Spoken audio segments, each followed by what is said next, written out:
এই জনগণ, আজকে বাংলাদেশের জনগণ আপনাদেরকে একটা স্পষ্ট বার্তা দিতে চায়। সেটা হচ্ছে আগামী নির্বাচনে শহীদ ওসমান হাদি খুনিদের ব্যাপারে যারাই সচেষ্ট থাকবে, যারাই সোচ্চার হবে, ভোটের রাজনীতিতে জনগণ তাদের কি বেছে নিবে।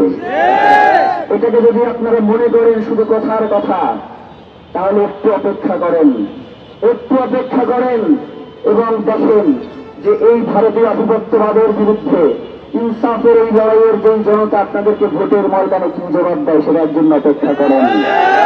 ভাইরা, আজকে মনে হয় সর্বপ্রথম আমি ইসলামী আন্দোলন বাংলা ছাত্র আন্দোলন বাংলাদেশের এই প্রোগ্রামে এসেছি। এর আগে আসলে আমার কোনো প্রোগ্রামে যাওয়ার সুযোগ হয় নাই। তো একটা কথাই বলি, ওসমান হাদির হত্যার বিচার শুধু ইনকিলাব মঞ্চের ব্যানারে হবে, এইটা আসলে খুবই একটা নিন্দনীয় ঘটনা।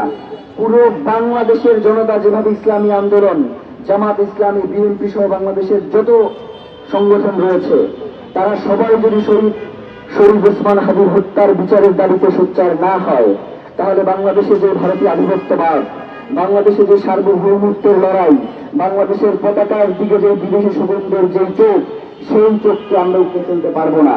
যার কারণে এখনো সময় রয়েছে আমাদের প্রত্যেকের দল মত সবকিছুর ঊর্ধ্বে গিয়ে বাংলাদেশকে প্রাধান্য দিয়ে ইনসাফের এই লড়াইকে সামনে এগিয়ে নিয়ে যাওয়া।